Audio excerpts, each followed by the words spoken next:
नमस्कार, मैं हूं आपके साथ विभा उपाध्याय और आप सभी दर्शकों का अन्नदाता कार्यक्रम में स्वागत करती हूं। हमारे देश का किसान जन का पोषक है, वो श्रम का देवता है, अन्नदाता है।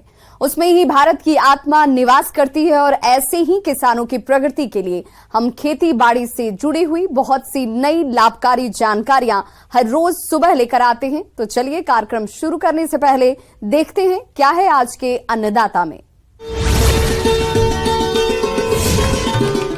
कपास की फसल को कीट रोग से बचाए, अच्छी उपज पाए।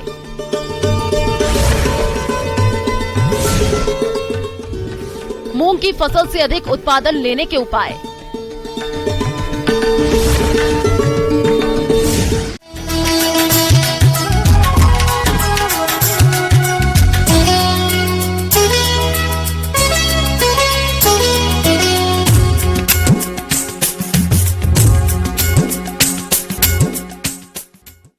प्रदेश के किसान भाई अधिक लाभ कमाने के लिए कपास की खेती करते हैं और इसी लाभ को देखते हुए हमारे जिन किसान भाइयों ने कपास की खेती की है, उनकी फसल में कई हानिकारक कीट और रोगों का प्रकोप देखने में आता है, जिनका नियंत्रण सही समय पर नहीं किया गया तो ये कीट रोग फसल को काफी नुकसान पहुंचाते हैं।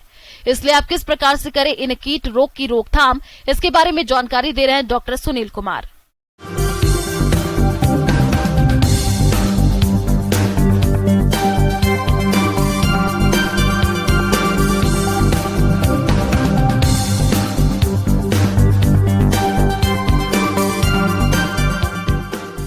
मैं आज आपको कपास में कीट रोग प्रबंधन के बारे में बताएंगे और इसमें एक रस चूसक कीट जिसमें माहू, हरा तेला, सफ़ेद मक्खी एवं थ्रिप्स की संक्रमण होता है, जिससे कि पत्तियां किनारे से पीले पीले होकर के जलन जैसा मुरझा करके और काले में जो मिड रिब होती है उसकी बीच की जो धमनी होती है उस पर काले काले जैसा रंग हो जाता है। तो इस तरह का जो कीड़े आप देखते हैं और कपास के पत्तियों का रंग मटमैला सा हो जाता है, तो ये सारी जो अवस्थाएं आती है कपास के पत्तियों में, ये रस चूसक के कीट की वजह से आता है।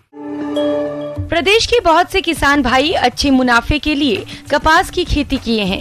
उनकी फसल इस समय बढ़वार की अवस्था पर है और इस समय फसल में कई तरह के कीट रोगों का प्रकोप होता है, जिनका समय रहते सही पहचान करके नियंत्रण के उपायों को अपनाकर होने वाले नुकसान से बचा जा सकता है। हम किसान भाइयों को सलाह ये देंगे कि अगर कोई किसान भाई अभी तक कोई कीटनाशक का छिड़काव नहीं किए होंगे तो वो अभी नीम तेल 5 ml प्रति लीटर पानी के हिसाब से आप उसका छिड़काव कर सकते हैं, या जो रासायनिक दवाइयाँ होती है इमिडाक्लोप्रिड 5 ml प्रति 10 लीटर पानी के हिसाब से आप छिड़काव कर सकते हैं।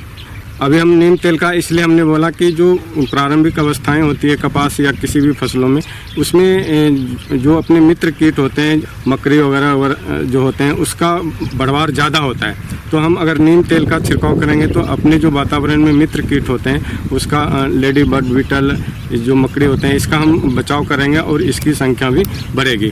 हम रासायनिक दवाइयों का छिड़काव तब करते हैं जब हमारी फसलों पे जो आर्थिक क्षति स्तर से ज़्यादा का संख्या होने लगता है कीटों का, तब हम रासायनिक दवाइयों का प्रयोग करते हैं। इसी दवाइयों को हम 2 से 3 बार कम से कम 70-80 दिन तक हम छिड़काव करें, दोबारा 2 से 3 बार छिड़काव करें, तब जाकर के आपको ये रस चूसक कीट का प्रबंधन हो पाता है। इस तरह से जो वेजिटेटिव ग्रोथ है उससे हम फ्लावरिंग स्टेज पे जा रहे हैं, कपास में आएंगे तो फूल आना शुरू करेंगे।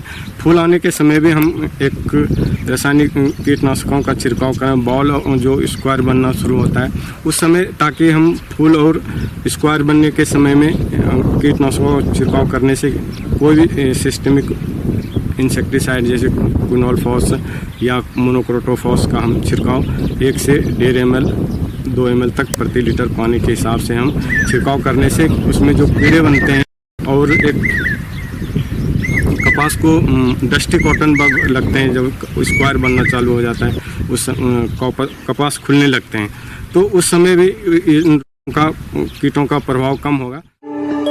किसान भाइयों, मौसम में हो रहे परिवर्तन के कारण कपास की फसल में पत्ती धब्बा, झुलसा जैसे कई रोगों का प्रकोप होता है। तो किसान रोगों को कैसे पहचाने और समय रहते रोकथाम के लिए कौन कौन से उपायों को अपनाएं, वो इस प्रकार से है। कपास में खास करके बीटी कपास में झुलसा रोग और ब्लैक आर्म ऑफ कॉटन जो बोलते हैं, उसमें काले काले तना हो जाते हैं और पत्तियां जल जाती हैं। तो इस रोगों से बचाव करने के लिए हम किसान भाइयों को कहेंगे कि एक फफूंदनाशक आता है कॉपर ऑक्सीक्लोराइड 30 ग्राम प्रति टंकी, यानी 15 लीटर की जो टंकी होती है उसमें 30 ग्राम प्रति लीटर पानी के हिसाब से, और उसमें 2 ग्राम स्टेप्टोसाइक्लिन मिला करके पीठ वाली टंकियों से हम छिड़काव करें। तो हमारा जो ये कपास का में झुलसा रोग है, आप रोग लगने से पहले आप करेंगे तो आपका बचाव करेगा, और ये सही समय है अब आपके झुलसा का रोगों का प्रबंधन के छिड़काव करने के लिए। तो हम किसान भाई हम 100 से 20 दिन तक अगर हम कपास का अच्छी देखभाल करके हम कीट एवं रोगों का प्रबंधन करें तो हमारा उत्पादन अच्छा होगा और हम अच्छी आमदनी कर सकेंगे। धन्यवाद। किसान भाइयों, अब लेते हैं एक छोटा सा ब्रेक। बाद आप सभी दर्शकों का अन्नदाता में स्वागत है।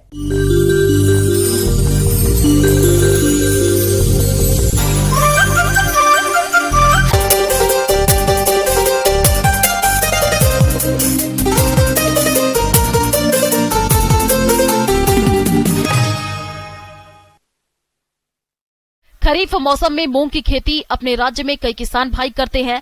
तो इस फसल से अच्छा उत्पादन मिले, इसके लिए आपको फसल में खरपतवार नियंत्रण करते हुए सिंचाई और कीट रोग नियंत्रण पर विशेष ध्यान देना होगा।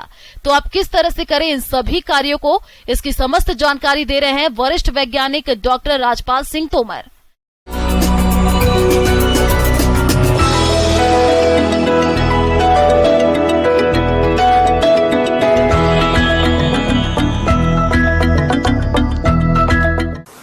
बरसात की फसल जो खरीफ की मुख्य फसल है हमारी, वो मूंग भी है।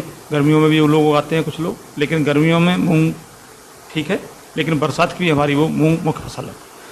वर्तमान समय में आपकी किसान भाइयों, मेरे को उम्मीद है कि आपकी फसल इस समय जो मूंग की फसल है वो आपकी 35 से लेकर 40 दिन की खेतों में लहला रही होगी। और मूंग की फसल में इस समय जो सामयिक कृषि क्रियाएँ हैं उसके लिए मैं आपको सलाह देना चाहता हूँ। किसान भाइयों, मूंग की फसल के साथ साथ कुछ खरपतवार भी उग जाते हैं, जो कि फसल के साथ साथ खाद, उर्वरकों, हवा, पानी तथा प्रकाश के लिए प्रतिस्पर्धा करते हैं, जिससे मूंग की फसल का सही विकास नहीं हो पाता है और उत्पादन में कमी आ जाती है। इसलिए आप अपनी फसल को खरपतवारों से मुक्त रखें। जिन किसान भाइयों की फसल 30 से 35 दिन की है, उनमें आपको चारे के लिए नियंत्रण के लिए आपने, मेरे को उम्मीद है कि आपने दवा का स्प्रे जरूर किया होगा। अगर दवा का स्प्रे आप किसी कारणवश से चूक गए हैं या न कर पाए हैं तो इस समय आप एक मैनुअल खेत में गुड़ाई अवश्य करें, जिससे चारे का नियंत्रण होगा। और दूसरा, नमी संरक्षित करने के लिए भी हमारी जो गुड़ाई आपके काम आएगी। और इस गुड़ाई को करने के बाद आपको सबसे बड़ा लाभ ये होगा कि आपके खेतों में जितने भी अनावश्यक प्रकार के जो पौधे हैं वो नष्ट हो जाएंगे, जिससे हमारे खेतों में जो अन्य होस्ट प्लांट है वो कीड़े बीमारियों का काम कर रहे हैं वो भी आपको उससे नष्ट हो जाते हैं। खरपतवार प्रबंधन के लिए आप जब हमारी फसल 15 से 20 दिन की हो जाए उस समय आप इमेजा थापर 750 ml पर हेक्टेयर और दूसरा क्विजलोफॉर्पेथाइल 750 ml प्रति हेक्टेयर, दोनों को अगर मिला के ही आप स्प्रे कर देते हैं। और स्प्रे करते समय एक बात ध्यान रखना चाहिए कि हमारे खेत में नमी होना बहुत आवश्यक है। सूखे में अगर आप स्प्रे करेंगे तो आपको खरपतवार नाशी का अच्छे से लाभ नहीं मिलेगा और आपकी पैसे की हानि होगी और आपका खरपतवार का नियंत्रण भी अच्छे से नहीं होगा। तो आप जब हमारे खेत में नमी हो, मौसम थोड़ा सा साफ हो, उस समय अगर आप स्प्रे करेंगे तो आपका लाभ खरपतवार नाशी से बहुत अच्छा इफेक्टिव रिजल्ट आपको आसानी से मिल जाएंगे। किसी भी फसल की वृद्धि व विकास में सिंचाई का अहम योगदान होता है, इसलिए आप मूंग की फसल में सिंचाई का विशेष ध्यान रखें और खेत की मिट्टी के प्रकार को ध्यान में रखते हुए फसल की जरूरत के हिसाब से ही सिंचाई करें। दूसरी बात आती है, इस समय हम उसमें जल का प्रबंधन कैसे करें। या जल का प्रबंधन करने के लिए जैसे मैंने आपको बताई, अगर मान लो लंबा ड्राई स्पेल आ जाता है, पानी 15-20 दिन नहीं गिरता है, तो जो आपने जो गुड़ाई करी है वो आपको नमी संरक्षित करने का कार्य करती है और हमारी फसल बिल्कुल प्रभावित नहीं होती है। अगर मॉइस्चर स्ट्रेस आता है, ड्राई स्पेल कहीं आ जाता है, लंबा पानी नहीं गिरता है 15-20 दिन, तो हल्की सी सिंचाई देने की भी उसमें आवश्यकता आपको रहती है। तो आप जल प्रबंधन के बारे में भी थोड़ा सा ध्यान रखें, भारी मिट्टियों में वैसे जनरली बरसात की फसल में आवश्यकता नहीं पड़ती है। अगर अधिक पानी गिरता है तो मैं किसान भाइयों से आग्रह करूंगा कि खेतों में पानी निकासी की व्यवस्था आवश्यक रूप से करें। पानी निकासी करते समय आप लोग ध्यान रखें कि पानी निकासी की व्यवस्था पहले से ही करें। तो मूंग की बोनी करते समय 20 लाइन मूंग की करने के बाद एक नाली पानी के लिए बनाना चाहिए हमें, जनरली हमें। और दूसरा, रेज्ड बेड प्लांटर से अगर हम बोनी करते हैं तो सबसे उपयुक्त विधि है ये, पानी निकालने के लिए भी और नमी संरक्षित करने के लिए भी। इसके अलावा मूंग की फसल में इलियो का प्रकोप होता है। यह इलिया पहले मूंग की कोमल पत्तियों और टहनियों और फूलों को खाकर नुकसान पहुंचाती है और फली आने पर फलियों में छेद करने पर दाने को खराब कर देती है, जिससे मूंग के पौधे का पूर्ण विकास नहीं हो पाता है और उत्पादन में कमी आ जाती है। इसलिए आप कीट प्रकोप की प्रारंभिक अवस्था में नीम तेल की 5 मिलीलीटर मात्रा को प्रति लीटर पानी के हिसाब से घोल बनाकर छिड़काव करें। यदि कीट प्रकोप आर्थिक क्षति स्तर से अधिक हो तो रासायनिक नियंत्रण के लिए आप इंडोस्कार्ब दवा की मिलीलीटर मात्रा के प्रति लीटर पानी के हिसाब से घोल बनाकर छिड़काव करें, तो इलियो का नियंत्रण आसानी से हो जाता है। पीला मोजेक रोग जैसा भी उड़द मूंग की जहाँ तक बात आती है, तो मूंग में मैं आपको बता दूं, जहाँ जहाँ हमारे खेतों में पीले पौधे दिखाई दे रहे हैं, पीले पत्ते दिखाई दे रहे हैं, उनको तुरंत उखाड़ के आप खेतों में दबा दें और उनको नष्ट कर दें। और दूसरा, अगर कहीं भी अगर ज़्यादा पीले पत्ते दिखाई दे रहे हैं, आपको या बर्ड फ्लाई का अटैक दिख रहा है जो पीला मोजेक वायरस को फैलाती है, उसके कंट्रोल करने के लिए आपको इमिडाक्लोपिड जो आता है मार्केट में 100 ml पर हेक्टेयर की दर से अगर आप इसका स्प्रे करेंगे तो हमारे खेतों में बर्ड फ्लाई पूर्ण रूप से कंट्रोल हो जाएगी और पीला मोजेक रोग से भी बचाव आपका हो जाएगा।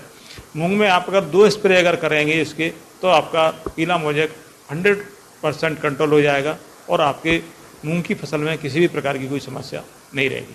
तो इसी प्रकार से जो मेरे द्वारा बताई गई जो आपकी टेक्नोलॉजी है, उसको अगर आप उपयोग करेंगे, उस तरीके से अगर आप मूंग की आप खेती करेंगे तो आपको उत्पादन काफ़ी अधिक प्राप्त होगा।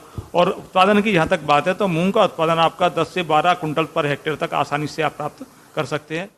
आगे और भी हैं खेती बाड़ी से जुड़ी हुई बहुत सी रोचक। ब्रेक के बाद एक बार फिर से आप सभी दर्शकों का अन्नदाता कार्यक्रम में स्वागत है।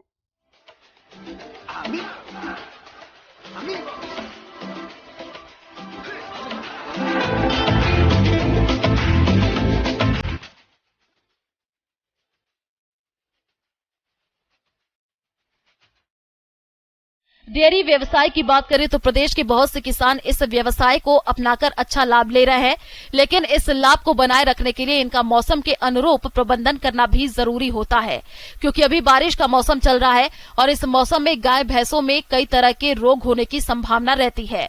तो किसान भाइयों, आपके पशुओं में किसी प्रकार की कोई समस्या नहीं आए, इसके लिए आप किस प्रकार से करें गाय भैंसों की उचित देखभाल, इस बारे में उचित सुझाव दे रहे हैं डॉक्टर आलोक कुमार पांडे।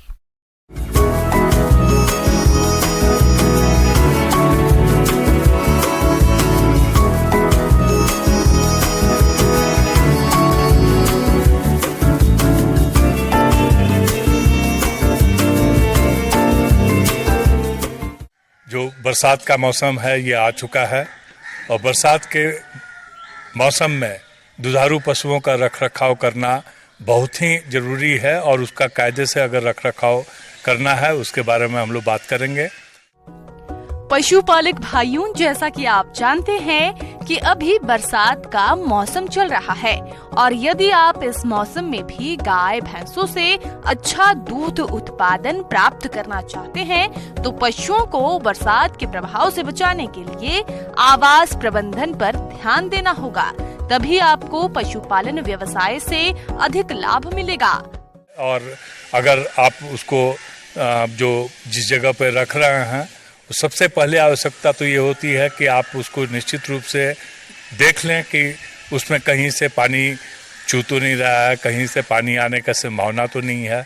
अगर बारिश की बूंद कहीं से आ रही है तो आप एस्बेस्टस शीट का अगर लगाए हुए हैं, अगर उसको चेंज करने की आवश्यकता है आप उसको चेंज करें।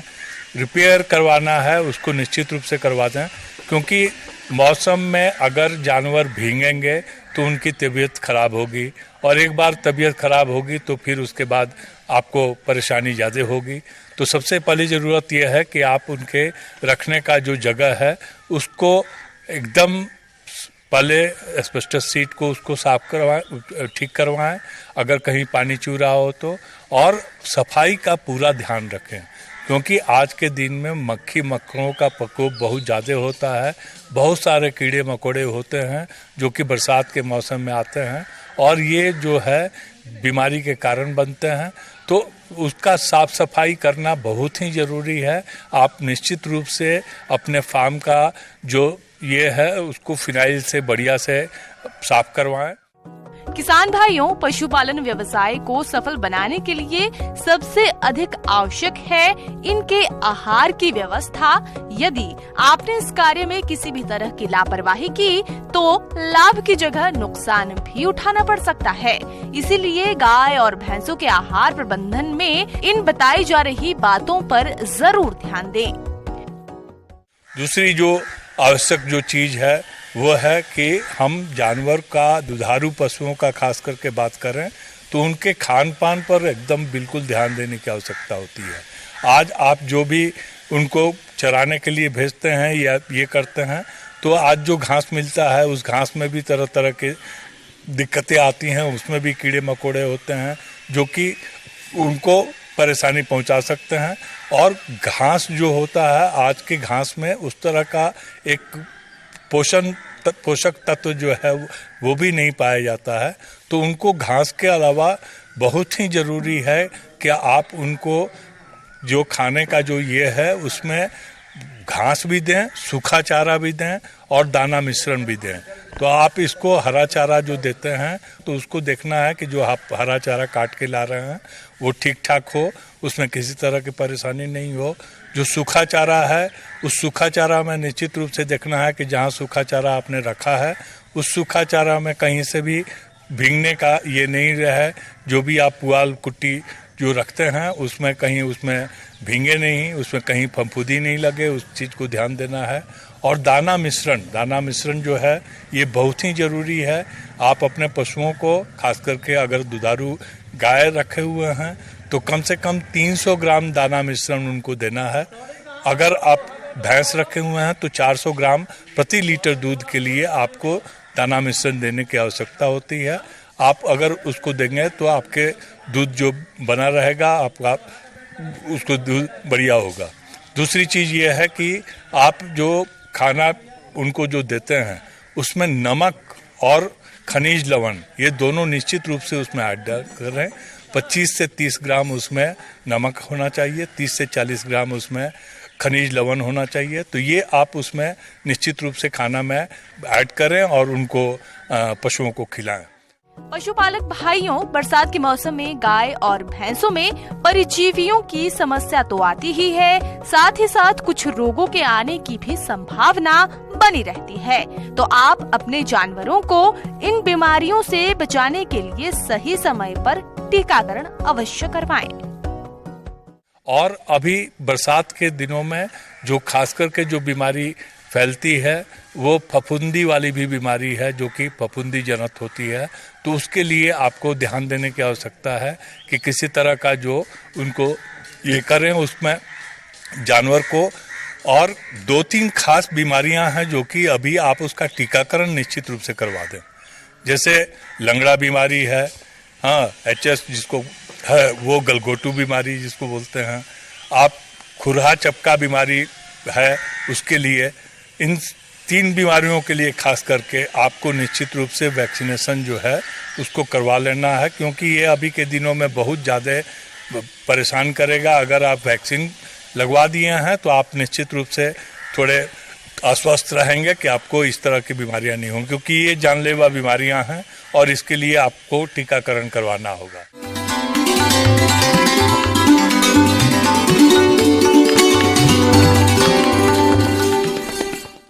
आइए जानते हैं अन्नदाता निःशुल्क फोन के माध्यम से पूछे गए समस्याओं का समाधान।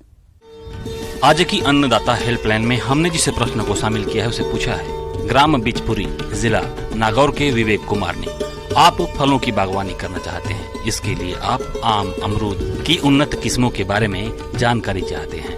तो विवेक जी, इसकी जानकारी के लिए देखिए कार्यक्रम का यह अंश।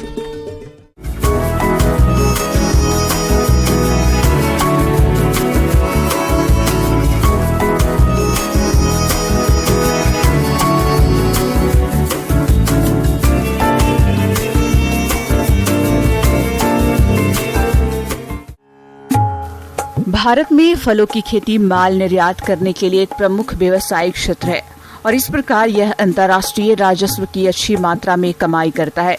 अगर उन्नत तकनीकों को अपनाकर किसान खेती करे, इस दायरे को और बढ़ा सकते हैं।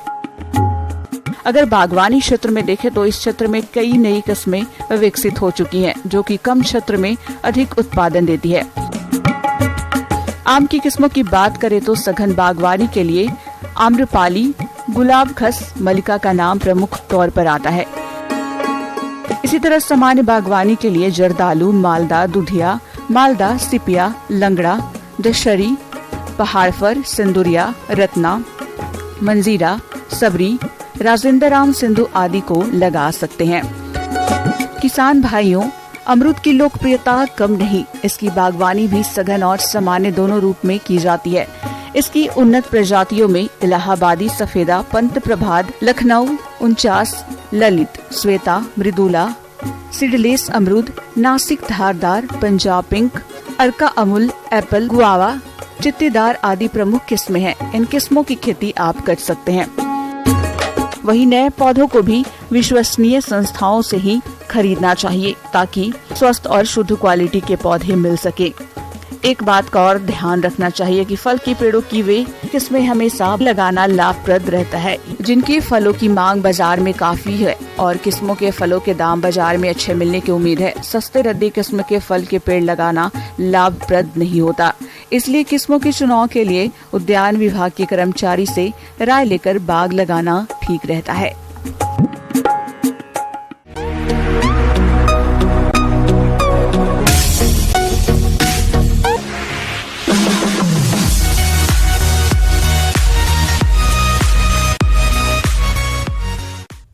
एक नजर डालते हैं राज्य के कुछ मंडियों के प्रमुख फसलों के बाजार भाव पर।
किसान भाइयों, कृषि संबंधित समस्या और सुझावों के लिए आप हमें इस पते पर संपर्क कर सकते हैं। प्रोड्यूसर अन्नदाता, news 18 Rajasthan, Ramoji film city, Hyderabad 501512। साथ ही आप हमें ईमेल भी कर सकते हैं। हमारा ईमेल है P18 अन्नदाता rajasthan@nw18.com। इसके अतिरिक्त आप हमें निःशुल्क हेल्पलाइन नंबर 1800889216 पर सोमवार से शनिवार सुबह 10 बजे से शाम 4 बजे के बीच संपर्क भी कर सकते हैं।